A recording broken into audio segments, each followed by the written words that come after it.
మాది సంక్షేమం, నీది సంక్షోభం అని చెప్పి మరొకసారి మీ అందరికీ తెలియజేస్తున్నా. అన్ని విదేశ విద్య గాని, ఫీజు రియంబర్స్మెంట్ గాని, అన్ని పెళ్లి కానుకలు గాని, కడాన పేదవాడికి కడుపు నిండా తిండి పెట్టే అన్న క్యాంటీన్ ని మూసేశాడా లేదా? తమిళనాడులో అమ్మ క్యాంటీన్ ఉందా లేదా? మీ కోపం రాదు, వస్తే మీరు కూడా జైలు పోతారు. ఎవరన్నా అడిగితే పోలీసులు వస్తారు, ముందు కేసు పెడతారు. భయపడితే కేసు లేదు, సరెండర్ అయితే కేసు లేదు. ఒకవేళ గట్టిగాడైతే సిబిసిఐడి వస్తారు, ఎత్తపై లోపల పెట్టేస్తారు. అందరినీ భయభ్రాంతులు చేసి మీరే కాదు నన్ను కూడా చేయగలిగారంటే ఎంత ధైర్యం ఉండాలి ఈ సైకోకని అడుగుతున్నా. కానీ నేను భయపడను. 2003లో బ్రహ్మోత్సవ సందర్భంగా వెంకటేశ్వర స్వామికి పట్టు వస్త్రాలు ఇవ్వడానికి పోతుంటే అలిపిరి గేట్ దగ్గర నా మీద 23 క్లెయిమోర్ మైన్స్ ని బ్లాస్ట్ చేశారు. నా కారులో గోపాలకృష్ణ రెడ్డి గారు కూడా ఉన్నాడు. ఆ రోజు మమ్మల్ని కాపాడింది సాక్షాత్ వెంకటేశ్వర స్వామి దిగి వచ్చి మమ్మల్ని కాపాడాడు. అలాంటి దీనికే భయపడినప్పుడు దీనికి భయపడే సమస్య లేదని చెప్పి కూడా నేను మీకు తెలియజేస్తున్నా. మీరు ఒక్కసారి చూడండి, బాధుడే బాధుడు. పెట్రోల్ డీజిల్ పెరిగింది, మద్యం పెరిగింది, కరెంటు ఛార్జీలు పెరిగాయి, రిజిస్ట్రేషన్ ఛార్జీలు పెరిగాయి, చెత్త పన్నేశాడు. ఇంకో పక్క బాధుడి మీద బాధుడు, ఇంకో పక్క నిత్యావసర వస్తువులన్నీ పెరిగిపోయినాయి. పేదవాడి జీవితమే గగనమయ్యే పరిస్థితి వచ్చింది. పోనీ ఈయనేమైనా పెట్టాడంటే స్కాముల కోసం స్కీములు.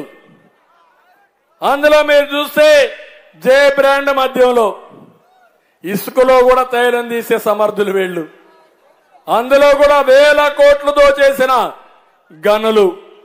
పేదలకిచ్చే 1 సెంటు భూమి, అది కూడా 6000 కోట్ల రూపాయల స్కామ్. ఇది నేను ఒకటి హామీ ఇస్తున్నా, పేదవాళ్ళకి ఇళ్లు కట్టిస్తా, బకాయిలు చెల్లిస్తా, అప్పుడు ప్రారంభించినట్టు కూడా ఇళ్లు పూర్తి చేసే బాధ్యత మేము తీసుకుంటాం.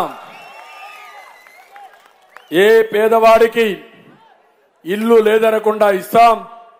జగన్మోహన్ రెడ్డి మారిగా మోసం చేయం.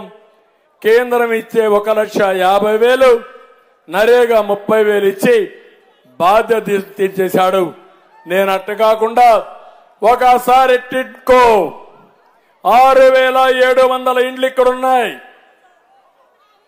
మీకు ఒక ఆస్తి క్రియేట్ చేయాలని గవర్నమెంట్ ఆఫ్ ఇండియా ఇచ్చిన డబ్బులతో సమానంగా 1,50,000 నేనిచ్చి, ఇది కాకుండా భూమి కొని ఇన్ఫ్రాస్ట్రక్చర్ ఏర్పాటు చేసి ఒక నాణ్యమైన ఇల్లు ఎవరైతే మిడిల్ క్లాస్ ఉంటారో వాళ్ళు గేటెడ్ కమ్యూనిటీ ఎట్ట క్రియేట్ చేస్తారో ఆ మాదిరిగా క్రియేట్ చేసి పేదవాళ్ళ ఆనందం చూడాలని, మీకు ఆస్తి పెంచాలని నేను ఆలోచించా.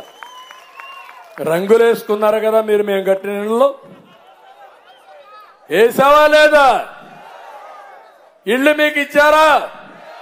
ఆ ఇళ్ల మీద అప్పు తెచ్చారా లేదా? ఆ అప్పు తెచ్చి పేదవాడి పైన అప్పు, ఆ డబ్బులు బుక్కేశారు. వీళ్ళు తినేసే పరిస్థితికి వచ్చారు. ఇంకో పక్క కొత్త స్కామ్, ఇప్పుడు మున్సిపాలిటీలో కార్పొరేషన్ లో టీడీఆర్ బ్రాండ్ అనే పేరు పెట్టి దగ్గర 25,000 కోట్లు ఇచ్చేశారు. తిరుపతి, విశాఖపట్నం, తణుకు, విజయవాడ, గుంటూరు ఈ పట్టణాల్లో పెద్ద స్కామ్ చేసే పరిస్థితికి వచ్చారు. నేను ఒకటే మిమ్మల్ని అందరినీ కోరుతున్నా, తమ్ముళ్ళు, ఇక్కడ ఒక విషయం మీరు గుర్తుపెట్టుకోవాల్సిన అవసరం ఉంది. ఈరోజు నేను ఇక్కడికి వచ్చినప్పుడు నేను ఒకటే చెప్తున్నా, అన్ని రంగాల్లో విఫలమయ్యాం. వీళ్ళు దెబ్బతీశారు. జగన్ అసమర్థ వల్ల అవినీతి పాలనలో అభివృద్ధి నిలిచిపోయింది.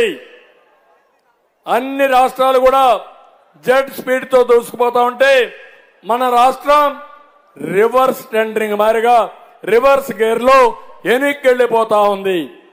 అందుకే ప్రజల జీవితాలు రివర్స్ అయినాయి. మీకు హామీ ఇస్తున్నా, మీకోసం నిలబెడతా.